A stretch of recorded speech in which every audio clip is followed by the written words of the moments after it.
ಇನ್ನು ಈ ವಿಚಾರದಲ್ಲಿ ರಕ್ಷಿತಾ ಅವರು ಕೂಡ ರಿಯಾಕ್ಟ್ ಮಾಡಿದ್ದಾರೆ. ದರ್ಶನ್ ಹಾಗೆ ಸುದೀಪ್ ಇಬ್ರು ಒಳ್ಳೆಯ ಸ್ನೇಹಿತರು.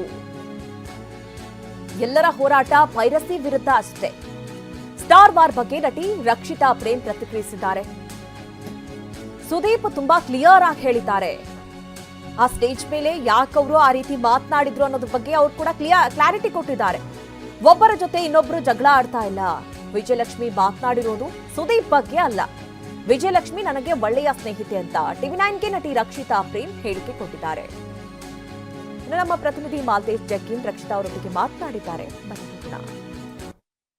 ಸೊ ರಕ್ಷಿತಾ ಮೇಡಮ್, ಇಷ್ಟು ವರ್ಷದ ಸಿನಿಮಾ ಜರ್ನಿ ನೋಡಿದ್ರಿ ಮೇಡಮ್, ಇಯರ್ ಎಂಡ್ ಆಗ್ತಾ ಇದೆ, ಇಂಡಸ್ಟ್ರಿಯ ಬೆಳವಣಿಗೆಗಳು ಈಗ ಹೇಗೆ ಅನಿಸ್ತಾ ಇದೆ ಅಂತ? ತುಂಬಾ ಪಾಸಿಟಿವ್ ಆಗಿದೆ ಅನಿಸ್ತಿದೆ.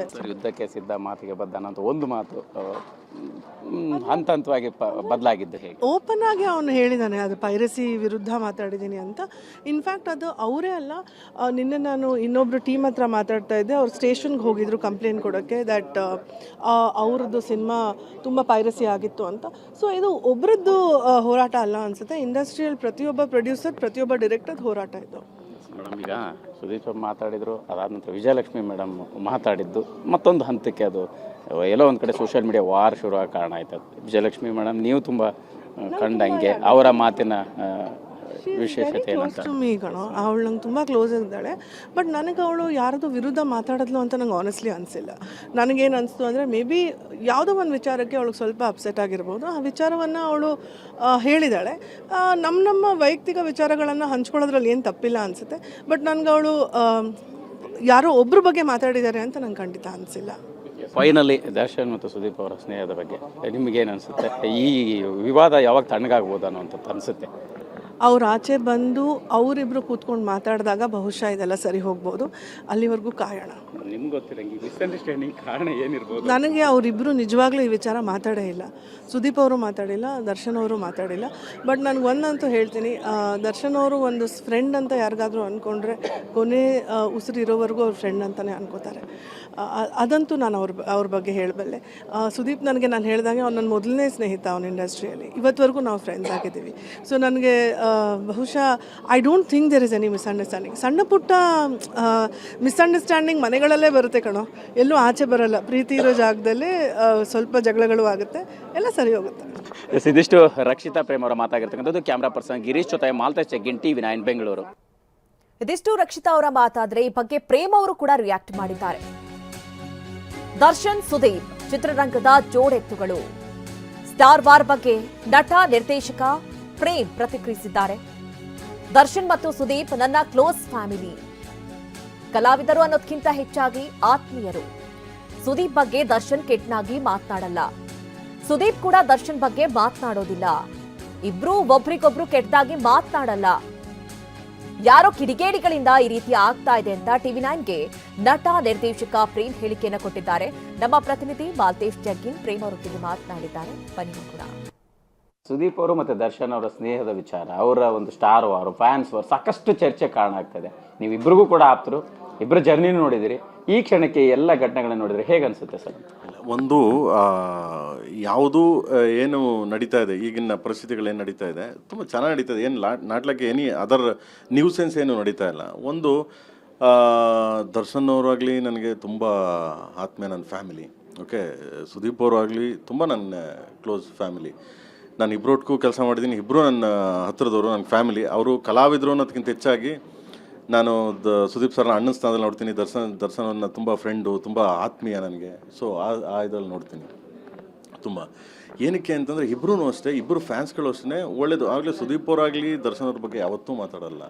ದರ್ಶನ್ ಅವರಾಗಲಿ ಪಾಪ ಸುದೀಪ್ ಅವ್ರ ಬಗ್ಗೆ ಒಂದು ದಿವಸ ಯಾವತ್ತೂ ಕೆಟ್ಟಂಗೆ ಮಾತಾಡಿದವರಲ್ಲ. ಯಾಕಂದರೆ ಸುಮ್ಮನೆ ಯಾರೋ ಒಬ್ಬ ಕಿಡಿಗೇಡಿಗಳು, ಯಾರೋ ಒಬ್ಬ ಮಧ್ಯದಲ್ಲಿ ಯಾರೋ ಒಬ್ಬ ಬೆಂಕಿ ಹಚ್ಚೋದ್ರಿಂದ ಈ ಥರ ನ್ಯೂಸೆನ್ಸ್ ಮಾಡ್ತಾ ಇದ್ದಾರೆ. ಬಿಟ್ಟರೆ ಅವ್ರವ್ರ ಫ್ಯಾನ್ಸ್ಗಳು ಅಷ್ಟೇ ಪಾಪ. ಯಾವ ಫ್ಯಾನ್ಸ್ಗಳು, ಕನ್ನಡ ಸಿನಿಮಾ ಇದು, ಕನ್ನಡ ಸಿನಿಮಾ, ನಮ್ಮ ಸಿನಿಮಾ. ನಾನು ಹೇಳ್ದಲ್ಲ ನಿಮಗೆ, ಅಣ್ಣ ತಮ್ಮ ಜೋಡೆತ್ತು ಕೊಣೋ, ಇವರಿಬ್ಬರು ಒಂಥರ ಜೋಡೆತ್ತಿದ್ದಂಗೆ ಇಬ್ಬರು. ದರ್ಶನ್ ಅವರಾಗಲಿ ಸುದೀಪ್ ಆಗಲಿ ಅಣ್ಣ ತಮ್ಮ ಜೋಡೆತ್ತು. ಅಂದರೆ ಇಬ್ಬರೂ ಕನ್ನಡ ಚಿತ್ರರಂಗದ ತುಂಬ ಅದ್ಭುತವಾದ ಕಲಾವಿದರು, ಅದ್ಭುತವಾಗಿ ಬಿಸ್ನೆಸ್ ಆಗ್ತಿದೆ. ಕನ್ನಡ ಚಿತ್ರರಂಗದ ವರ್ಲ್ಡ್ ಮಾರ್ಕೆಟಿಗೆ ತೊಗೊಂಡು ಹೋಗ್ತಿದ್ದಾರೆ. ಏನೋ ಬೈ ಮಿಸ್ಟೇಕ್ ಏನೋ ಸಮಥಿಂಗ್ ಏನೋ ಹೇಳ್ತೀವಲ್ಲ, ಎಡವಿದೀವೋ, ಸೊ ಸಮಥಿಂಗ್ ಏನೋ ಆಗಿದೆ. ದರ್ಶನ್ ಅವ್ರಿಗೆ ಏನೋ ಇದಾಗಿದೆ. ಬಟ್ 100% ಎಲ್ಲನೂ ಕ್ಲಿಯರ್ ಮಾಡ್ಕೊಂಬಂದೇ ಬರ್ತಾರೆ. ಸುದೀಪ್ ಸರ್ದು ಮಾರ್ಕ್ ಸಿನಿಮಾ ರಿಲೀಸ್ ಆಗ್ತಿದೆ. ಸೊ ಅವರು ಅಷ್ಟೇ ಯಾವತ್ತೂ ನನ್ನ ಮುಂದೆ ಇವತ್ತಿನವರೆಗೂ ದರ್ಶನ್ ಅವ್ರ ಬಗ್ಗೆ ಆಗಲಿ ಅವ್ರ ಫ್ಯಾಮಿಲಿ ಬಗ್ಗೆ ಆಗಲಿ ಇವತ್ತೂ ಮಾತಾಡ್ತಿಲ್ಲ ಅವಯ್ಯ. So well good nice. But ಮಧ್ಯದಲ್ಲಿ ಯಾರೋ ಸಮಥಿಂಗ್ ನ್ಯೂಸೆನ್ಸ್ ಮಾಡೋರು ನ್ಯೂಸೆನ್ಸ್ ಮಾಡ್ತಿರ್ತಾರೆ. ಅದನ್ನು ಕಿವಿ ಕೊಡದೆ ಎಲ್ಲ ಫ್ಯಾನ್ಸ್ಗಳು, ದರ್ಶನ್ ಅವ್ರ ಫ್ಯಾನ್ಸ್ ಆಗಲಿ, ಸುದೀಪ್ ಅವ್ರ ಫ್ಯಾನ್ಸ್ ಆಗಲಿ, ಆ್ಯಂಡ್ ಯಶ್ ಅವ್ರ ಫ್ಯಾನ್ಸ್ ಆಗಲಿ, ಶಿವಣ್ಣ ಫ್ಯಾನ್ಸ್, ಕನ್ನಡ ಚಿತ್ರರಂಗ, ನಾನು ಸುದೀಪ್ ಅವ್ರದ್ದು ಒಂದು ಮಾತು ಚೆನ್ನಾಗಿ ಕೇಳ್ಪಟ್ಟೆ. ಫ್ಯಾನ್ಸ್ಗಳಂದರೆ ಫಸ್ಟು ಎಷ್ಟು ಜನ ಬರ್ತೀರಾ, ಅದಾದಮೇಲೆ ಸಿನಿಮಾ ಚೆನ್ನಾಗಿದ್ದರೆ ಫ್ಯಾನ್ಸ್ಗಳು, ಸಿನಿಮಾ ಚೆನ್ನಾಗಿಲ್ಲ ಅಂದರೆ ಫ್ಯಾನ್ಸ್ಗಳು ಯಾರು ಬಂದು ಸಿನಿಮಾಗಳನ್ನ ನೋಡಲ್ಲ. ಸಿನಿಮಾ ಚೆನ್ನಾಗಿದ್ದರೆ ಪ್ರತಿಯೊಬ್ಬ ಫ್ಯಾನ್ ಆಗ್ತಾ ಇರ್ತಾನೆ, ಪ್ರತಿಯೊಬ್ಬನೇ ಫ್ಯಾನ್ ಆಗ್ತಿರ್ತಾನೆ, ಒಳ್ಳೆ ಸಿನಿಮಾ ಗುರು, ಒಳ್ಳೆ ಸಿನಿಮಾ ಅಂತ. ಇಲ್ಲಿ ಹೀರೋಗಿರಿ ಅನ್ನೋದಕ್ಕಿಂತ ಹೆಚ್ಚಾಗಿ ಸಿನಿಮಾ ದೊಡ್ಡದು, ಸಿನಿಮಾನೇ ದೊಡ್ಡದು. ಯಾಕಂದರೆ ಸಿನಿಮಾನೇ ನಮಗೆ ಅನ್ನ ಹಾಕೋದು, ಸಿನಿಮಾನೇ ನಮಗೆಲ್ಲ ಕೊಡೋದು, ಸಿನಿಮಾ ದೊಡ್ಡದು. ಎಸ್, ಇದಿಷ್ಟು ನಿರ್ದೇಶಕ ಜೋಗಿ ಪ್ರೇಮ್ ಅವರ ಮಾತಾಗಿರ್ತಕ್ಕಂಥದ್ದು. ಕ್ಯಾಮ್ರಾ ಪರ್ಸನ್ ಗಿರೀಶ್ ಜೊತೆ ಮಾಲ್ತೇಶ್ ಜಗ್ಗೀನ್, TV9 ಬೆಂಗಳೂರು. ಇನ್ನು ಸ್ಟಾರ್ ವಾರ್ ಬಗ್ಗೆ ನಟ ವಿನೋದ್ ರಾಜ್ ಬೇಸರವನ್ನು ವ್ಯಕ್ತಪಡಿಸಿದ್ದಾರೆ. ಅಟ್ಟ ಮೇಲೆ ಒಲೆ ಉರಿತು, ಕೆಟ್ಟ ಮೇಲೆ ಬುದ್ಧಿ ಬಂತು, ಗಾದೆ ಮಾತಿನ ಮುಖಾಂತರವಾಗಿ ಬೇಸರವನ್ನು ವ್ಯಕ್ತಪಡಿಸಿದ್ದಾರೆ ವಿನೋದ್ ರಾಜ್. ಅಭಿಮಾನಿಗಳು ಮುಗ್ಧರು, ನಾವ್ ಹೇಳ್ದಂತ ಕೇಳ್ತಾರೆ.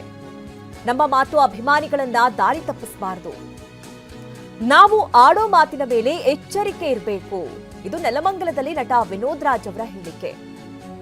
ನೋಡಿ, ಫ್ಯಾನ್ಸ್ ಅವರ ನಟರು ಅಥವಾ ಅವ್ರು ಏನ್ ಹೇಳ್ತಾರೆ ಅದನ್ನ ಫಾಲೋ ಮಾಡ್ತಾರೆ. ಹೀಗಾಗಿ ನಾವು ಸರಿಯಾಗಿರ್ಬೇಕು ಅನ್ನುವಂತ ರೀತಿಯಲ್ಲಿ ನಟ ವಿನೋದ್ ರಾಜ್ ರಿಯಾಕ್ಟ್ ಮಾಡಿದ್ದಾರೆ. ನಾವು ಫಸ್ಟು ಕಿತ್ತಾಡಬಾರ್ದು, ಮರೆಮುಖವಾಗಿ ಮಾತಾಡಬಾರ್ದು. ಏನು ಮಾತಾಡಿದ್ರೆ ಯಾವ ಮಾತಿಂದ ಇನ್ನೊಬ್ರಿಗೆ ನೋವಾಗುತ್ತೆ ಅಂತ ನಾವು ಯೋಚನೆ ಮಾಡಲೇಬೇಕಾಗತ್ತೆ. ಮತ್ತೆ ನನ್ನ ತಾಯಿಯವ್ರನ್ನೇ ಅದರಲ್ಲಿ ನಾನು ಹೇಳಕ್ಕೆ ಇಷ್ಟಪಡ್ತೀನಿ, ಯಾವುದೇ ಸಂದರ್ಶನದಲ್ಲಿ ಕೂಡ ಒಬ್ರಿಗೆ ನೋವಾಗುವಂಥ ಮಾತುಗಳನ್ನ ನಾವು ಆಡುವಂಥದ್ದು ಕಡಿಮೆ ಮಾಡಿಕೊಂಡು ನಾವು ಒಗ್ಗಟ್ಟಾಗುವಂಥ ಮಾತ್ರ ನಾವು ಹೆಚ್ಚಿಗೆ ಮಾಡ್ಕೊಂಡು ಹೋಗ್ಬೇಕಾಗತ್ತೆ.